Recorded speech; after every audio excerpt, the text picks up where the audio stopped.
nawe usubyizera.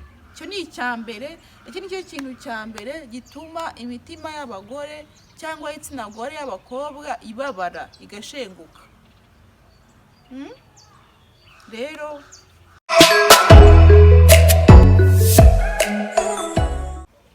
hello guys, mumeze mute? Mumeze neza? Nanjye meze neza. Ikaze kuri Aurore TV show, karakagaruka nk'ibisanzwe. Aha guys, uno munsi tugiye guhindura topic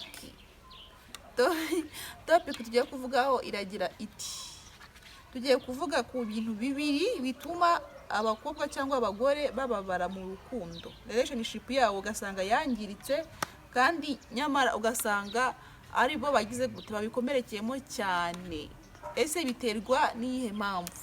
Biva kuki? Ahantu rero biva ni ku bintu bibiri gusa. Ibyo bintu nubyitaho, wowe mugore uri kundeba, wowe mukobwa uri kundeba, bizakugabanyiriza kubabara mu rukundo. Icyambere ni icyizere. Abagore mufite ukuntu mwizera cyane cyane, ukabona umuntu ugahita umwimariramo pe.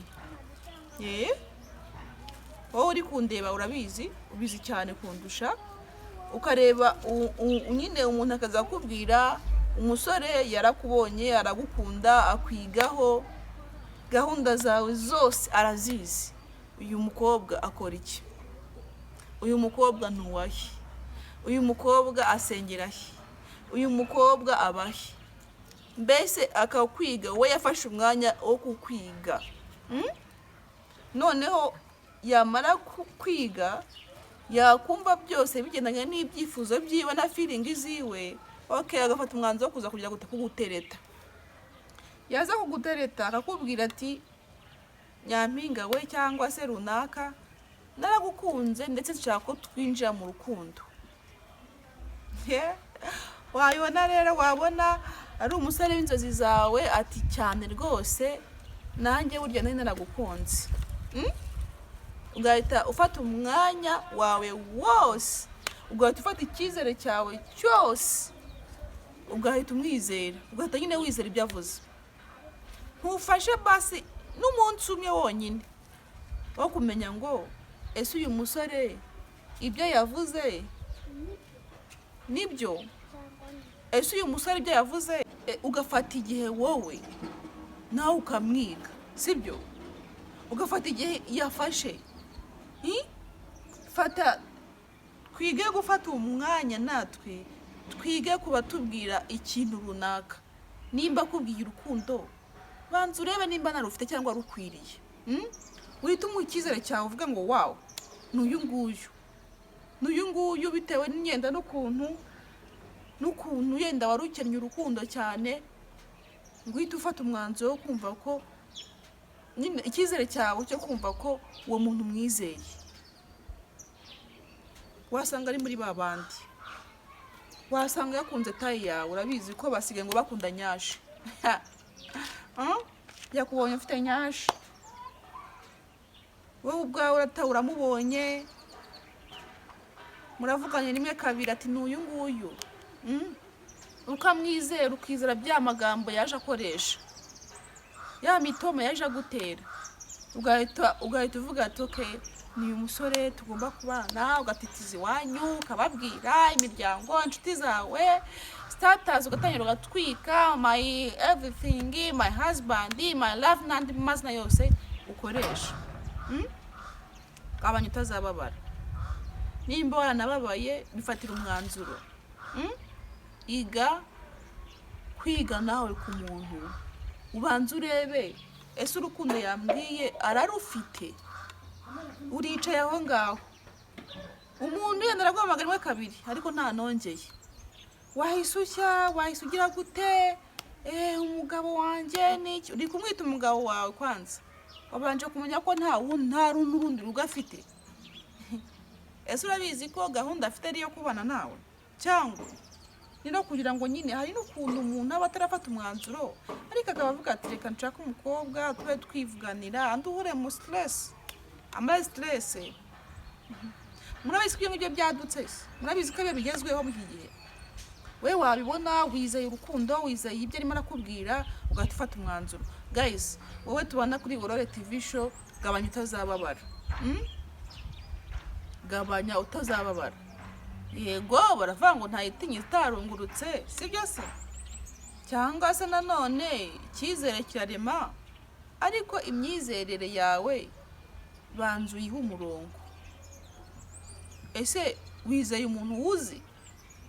Cyangwa kuko mwahuriye mu muhanda, mwahuriye ku mbuga, ngo yakwandikiye ngo aragukunda yewe, nawe ubyizera? Icyo ni icyambere. Iki nicyo kintu cyambere gituma imitima y'abagore cyangwa y'itsina gore y'abakobwa ibabara igashenguka. Rero wowe muntu ukurikiye Aurore TV show, aka kantu kigeho ukagenzure, ndetse nimba hari n'urimo uradukurikira wandike muri comment nimba iki kintu koko ari cyo cyangwa se hari aho nabeshyeho. Icya kabiri gituma abantu bababara, bakababara mu rukundo, muri relationship yabo, ku bagore, ni ikintu cyo gufata imyanzuro. Wowe yaza kubwira ati aragukunda, ugahita ufata umwanzuro ko ari we agomba kuba umugabo wawe. Ese urabifatira umwanzuro? Mwabivuga ibyo ngibyo? Wabanje kumumenya, wabanje kumenya umuntu muri kumwe, uramuzi, cyangwa se wabifatiye umwanzuro bitewe na feeling zawe, bitewe n'ibyo uri muri yumvisha, bitewe n'ibyo uri matekereza. So rero fata umwanzuro y'umuntu wamenye, wamaze kumenya ko ari wowe wakunda, nawe wamaze kwigaho, wamwizeho, uravuga ati ni umusore arankunda, aranshaka, ibyo arimo arambwira ndabyizeye 100%. Noneho nawe ufata umwanzuro, ariko wihita ufata umwanzuro kuko ashaka kubwira ngo aragukunda. Mu cyumweru kimwe ugahita ushyiraho umwanzuro ko ari we mugabo wawe, aho muzatura, aho muzaba, ibyo muzakoresha, ibyo azajya yambara. Ibyo bintu mwabivuganye guys? Mwabivuganye? Cyangwa niwe uri muri pasa muremure? Mureke gufatira imyanzuro abasore, mureke mubahagurukire kuko namwe barabahagurukiye. Ibyo bintu nubyitaho, ibyo bintu bibiri nubyitaho mu rukundo, uzambwire nukuri relationship yawe uzayubaka neza, uyubake wishimye, uyubake unezerewe. Ariko mu gihe umuntu akipfa kuza akakubwira ngo aragukunda, ugahita ubyizera, iki niki ugashega, koratasiyo mu rukundo rwawe, koratasiyo. Umenye nawe kwiga ku muntu, umenye si uyu muntu ibyo yambwiye yarakomeje cyangwa yakinaga. Guys, mw'iki gihe umuntu asigaye gukunda, asigaye akubwira ko agukunda agira ngo anakurebe, areba kuntu ubwanuka, uhita uva mu byawe, aguseka mu mutima, ntabwo azaguseka muri kumwe. Rero umuntu ukurikiye Aurore TV show, utu tuntu tubiri mudushyire mu mutwe wanyu. Icya mbere icyizere, icya kabiri gufata umwanzuro. Ibyo bintu bibiri wowe ukurikiye Aurore TV show nubyitaho, ukabyitaho muri relationship yawe, uzambwire bizakugira akamaro, uzishima. Okay, ndabakunda cyane. Wowe tubanye bwa mbere kuri Aurore TV show, kula subscribe, share na comment. Inkunga zanyu nkomeza kuzibona. Ndabakunda. Bye bye.